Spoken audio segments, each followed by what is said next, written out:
From NBC 15, this is breaking news. Hello and good morning. We do begin with breaking news this morning. A building explosion in Columbia County. Multiple fire departments and several med flights responded late last night. The explosion occurred at Didion Milling on the 500 block of William Street. We're going to go to video right now. The Columbia County Sheriff's Office received a 911 call regarding an explosion at the Didion Company here in Cambria. Law enforcement, fire, EMS responded to the scene. Most of them are still at the scene. Currently, we have a total of, that I'm aware of, 16 employees that were working. 2 of them were able to leave uninjured and refused any medical treatment. 14 others were not that lucky. We ended up having multiple employees that were transported by EMS and by helicopter. And we have 1 confirmed fatality, and at this time, still 2 known employees missing. And we did meet up with the residents soon after the explosion occurred. This is what they had to say. I heard the explosion, power went out immediately. Power was out for, I'm guessing, 20, 25 minutes. It's definitely going to be a hard hit for this community. And Didion works strongly with our community, supporting our parks and et cetera.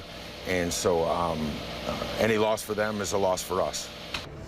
And you also are encouraged to please stay away from the area. They don't need you there right now. That's why we will be every 10 minutes revisiting this breaking news story.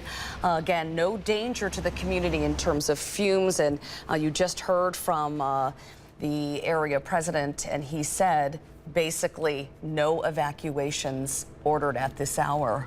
Our Kelly Greenberg is live at the scene. And Callie, we've had several reports of people injured, but we do know that 2 are missing. Any word on that yet?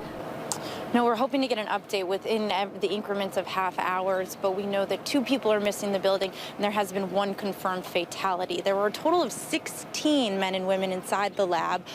2 of them came out unharmed. 14 have suffered injuries and have been sent to area hospitals. And from what we were able to hear throughout the morning is that more than 4 med flights were taken from the scene when it came in at 11 p.m. yesterday evening.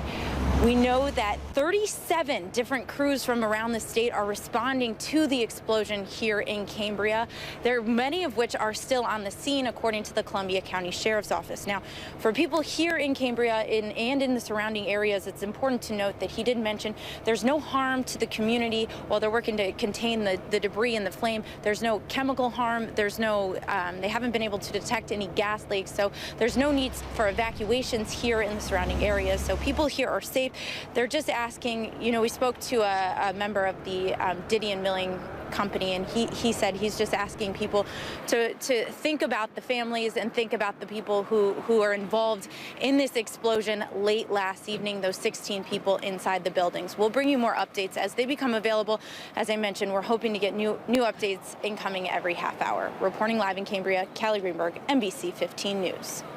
We are following some breaking news this morning out of Columbia County, where a building has exploded in Cambria. Right now, what we know, 1 person dead, 2 still missing, multiple being treated for a number of injuries. Yeah, this happened around 11 o'clock last night. Our Callie Greenberg has been live out there all morning long. And Callie, this explosion occurred in a lab. It was a 4-story building. What else are you hearing directly from the scene now?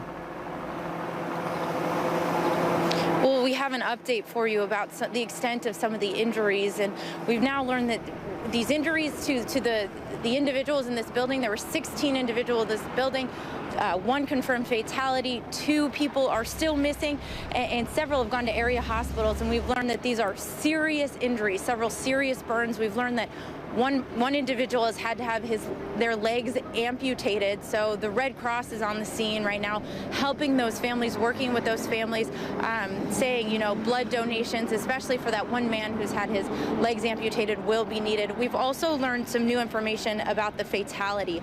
It's been confirmed that it's a man and the father of a 13-month-old. So they're here on the scene working with those families, consoling. The Red Cross is consoling those families as they work through this tough time with a lot of answers answers that they're still waiting to learn, and we're still waiting to learn ourselves. We're hoping to get updates as to what may have caused the explosion in this lab and what the state of the building is right now. Last we heard is it's unknown if the building is safe to enter. Fire crews on the scene are waiting to enter the building in hopes of finding these two missing individuals. We're still waiting on updates on that, but we'll bring them to you live, both on air and online. Reporting live in Cambria, Callie Greenberg, NBC 15 News. Some lawmakers were taken aback when a National Rifle Association lobbyist addressed the Judiciary Committee yesterday. His comments came while arguing in support of a bill to allow people to carry concealed weapons without permits or training. Scott Meyer said guns were a great equalizer for, quote, the blacks. Meyer told the committee that the cost of training can prevent minorities from obtaining concealed carry licenses, adding that guns were one of the great equalizers for the blacks after emancipation. Senator Lena Taylor, a Milwaukee Democrat who is African American, said calling African Americans the blacks doesn't help cultural diversity. Darlington's police department is now using a new tool to help fight speeding. It is a speed recorder. It counts cars, documents times and dates, and even logs your speed. The data can be downloaded by the police department on where and what times there are high or low speed issues. Well, the police chief says the feedback will allow them to prioritize where to use their resources best. Investing in traffic calming measures like speed monitoring, radar displays that would actually display people's speeds and get them to slow down. These are measures that are being used all over. They've been proven to be effective in reducing speeds. Well, he said these speed recorders will be moved every week to different intersections around the community so that you don't just behave yourself in one intersection. Time now to take a look at your Weather Authority forecast. From NBC 15, this is breaking news. Good morning. A building explosion in Columbia County has killed one person. Two people are still missing, and several workers are in area hospitals, some with severe injuries. The explosion happened last night at 11 o'clock at Diddy and Milling. This is on the 500 block of Williams Street in Cambria. Yeah, Cambria is about a half hour east of Portage, just to give you an idea of where this is all at. Our Callie Greenberg has been out there all morning long. And Callie, what can you tell us about those who were injured? Well, Amy, we know that there was one confirmed fatality. Two people walked away okay, and then a handful of others have been sent to area hospitals, and two individuals are still missing. They're searching in. It's a total of 16 people. But about those injured, we know that there's serious burns, serious injuries here. In fact, the Red Cross saying some of the best things you can do is donate blood for these individuals. We've heard that one man has had to have his legs amputated. That's one of the reasons they're asking for people to donate blood, because they know he'll benefit from that donation. But here in this community, as they wake up, some heard the explosion last night, as it could be heard from blocks away. Others are waking up to the news, and they're really now working to move forward. The Red Cross has set up a location for family members and those who may have known the victims that were affected by this explosion, for them to gather for counseling and to figure out how to move forward. The Cambria School District has also canceled class for today as the community works to not only move forward from this tragedy, but also, as you can see, they've still blocked off the roads. There's still an active scene happening as fire crews work to see if they can enter the building, really to find these two missing people. That's what we're hoping to get an update on some point soon, but they're looking to see if the structure of the building is safe for those fire crews. 37 different crews from across the state are working on this here right now, and we'll bring more updates to you every half hour as they become available. Back to you guys. Kelly, thanks for that update. Another developing story we're following for you this morning. We may learn more about a boat accident on Lake Mendota that killed one person. Dane County sheriffs have confirmed that a windsurfer is dead after a collision with a boat yesterday afternoon. It's unclear what caused the collision or if the victim is a man or a woman. Right now, the only thing the sheriff's office is confirming is that they have recovered a body. They may be holding a press conference today. We will keep you posted and follow this story as it develops. And police are continuing to search for those responsible for the armed home invasion that left one man dead this week. Yesterday, their search, they told us, took the Madison SWAT team into Sun Prairie in hopes of finding what they're calling a person of interest. A 33-year-old man was shot to death Tuesday afternoon, and the Focus Interruption Coalition is now stepping in to help his family with their grieving process. Right now, police have not yet made any arrests. In our continuing coverage, higher entry and camping fees could be charged at the most popular Wisconsin state parks. Lawmakers on the Joint Finance Committee voted along party lines yesterday to allow the State Department of Natural Resources to charge higher fees for the most popular parks.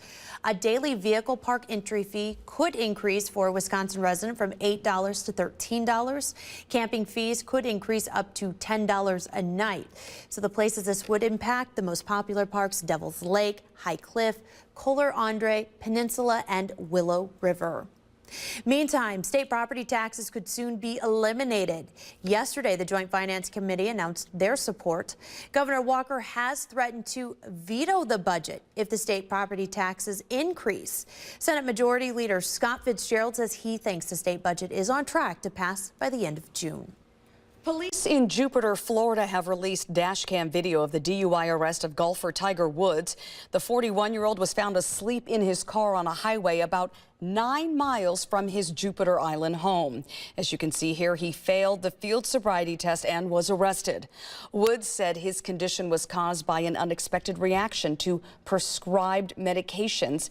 He'll appear in court on that DUI charge in July. Now, we have a traffic alert you need to know about if you use the Beltline late at night or overnight. The eastbound Beltline will be closed tonight between Mineral Point Road and Gammon Road from 10 at night to 5 a.m. Friday morning. What they're doing is setting those girders for the new High Point Road bridge. So the detour route will use Mineral Point Road and Gammon Road. Construction is currently on schedule for completion September the 1st. Well, on a much lighter note this morning, the concerts on the rooftop kick off at the Monona Terrace tonight. Every Thursday, a different band will be showcased. It's free. However, new this year, you are required to get a free ticket at Eventbrite.